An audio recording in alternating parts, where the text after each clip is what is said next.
If you've ever driven down the back roads outside Hewelton, past the patches of the fog that rolls off the Oswagatchee River, you might have seen the sign, white letters, on green, MonkeyHillRoad. It's the kind of name that makes people slow down, snap a picture, and probably laugh. But the folks who've lived around here long enough, that sign isn't a joke. It's a reminder, because as the old-timers say, that hill's seen more than it should have, and less than it remembers. Welcome back, everybody, to Street Sign Storytime. This road, the MonkeyHill Road, was talked about, not only when I was having a couple of beverages at some local bars, but in the comments. So without further ado, we need to talk about the MonkeyHill Road, because, well, this is our take on how this road got its name. In this story, dates back to the early 1900s, before Black Lake was the fishing paradise that it is now. Most of the land around Oswagatchee was, well, logging territory. The Babcocks, the LaRocks, and the Hutchins, their families, they ran sawmills that fed the rail lines cutting through Ogdensburg and Gouverneur. At the bottom of the ridge, well, where MonkeyHill Road climbs today, stood the Oswagatchee Timber Company, and a little bunkhouse, a lean-to little operation run by a name and Hiram Hitch Babcock. Hiram wasn't well-liked, but he got things done. He was the kind of man who'd swing an axe from dawn till dusk and then drink corn liquor by lantern light until the bottle was gone. One summer, 1914, a traveling circus out of Watertown broke down on the dirt track near Route 812 between Hewelton and Oswagatchee Corners, and their wagons, they had snapped an axle trying to cross a washout near the river. The troop stayed 2 nights at the McClear's Farmstead Inn, long gone now, but back then it was a spot where loggers and anybody traveling like a salesman would stop by to rest. That's when Hiram showed up. He was the guy you called. He helped repair the wagon, and according to local gossip, made a little deal with the circus master. What do you think he got in return? A small wooden crate, labeled simply, Live Monkey? The story goes that Hiram kept the monkey, named him Archie, in his timber camp on the ridge.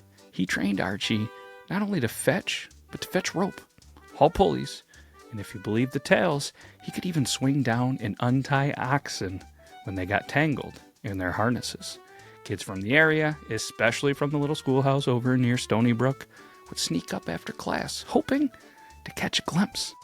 There's even an entry in a 1915 Hewelton Ledger, supposedly, allegedly, by a teacher named Miss Clara LaRocque, that mentions a small brown animal chattering from the trees near Babcock's mill. No one ever proved that entry existed, but that's the beauty of the story. It could have.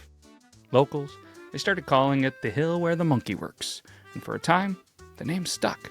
Hiram would ride into town with Archie perched on his shoulder as if he was a pirate back in the day with a parrot, and he'd sit him on the bar at the Iron Lantern Tavern, right where the current Oswagatchee Town Hall sits now, and he'd actually let him sip beer from a little teeny tiny thimble. Everything was fine, it seemed, until winter, because January 1916, it was brutal. The Oswagatchee River froze thick enough to drive a team of horses across it, and it stayed that way for weeks. All of a sudden, though, neighbors realized they hadn't seen smoke from Babcock's cabin in days. They hiked up to the ridge, found the door blown open. Hiram was inside, sitting in his chair, ice in his beard, still clutching an empty bottle. The mule, his favorite mule, his prized mule Jenny, had broken loose and wandered off toward the river. And the monkey cage, open, empty. There was tracks. They were tiny, they were human-like, and they led from the cabin door out into the snow, winding toward the ridge. No one followed them that day. They were afraid to see, because someone like Archie couldn't survive the terrible storm of 1916. But a week later, boys from the LaRocque farm swore they heard screaming in the woods above the camp. They weren't human, but they weren't really animal either. Old Sheriff Alton Finley led a small search party up there, figuring it was just those darn coyotes. they came back down pale and shaking, saying the woods went dead silent whenever they called out.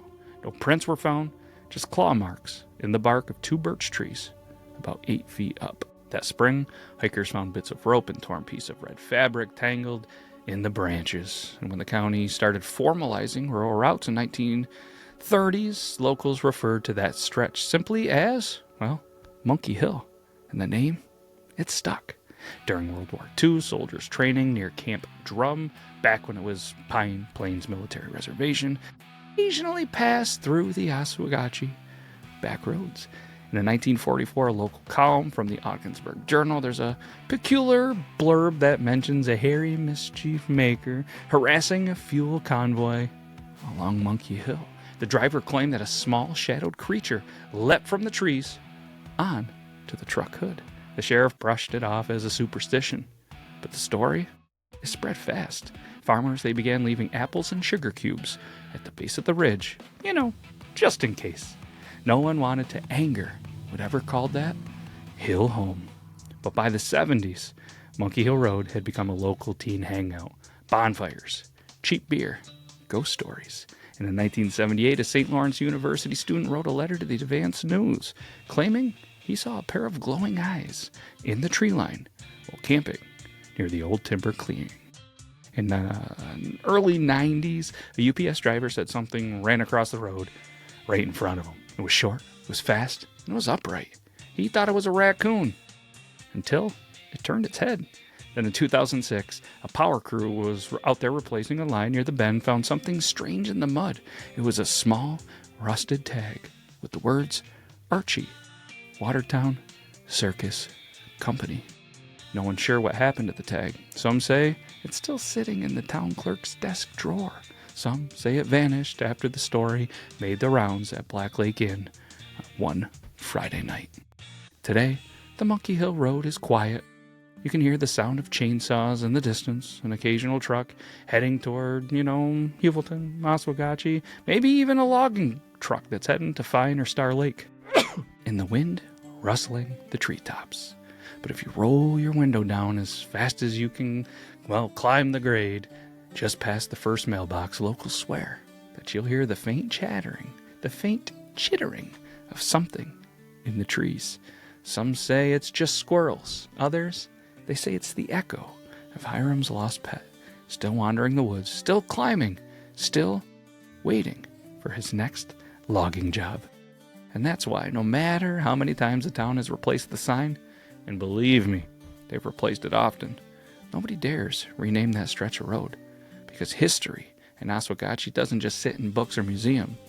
It breathes in the hill, whispers through the pines, and leaves its prints in the snow.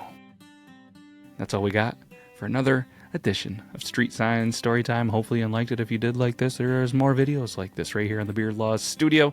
Go check them out. Leave some recommendations. I'm telling you, I guarantee you've driven by a road maybe a million times, maybe one time, that you thoroughly wanted to know. How did it get its name? Well, let us know. That's all we got. We'll be back next week. Take care, everybody.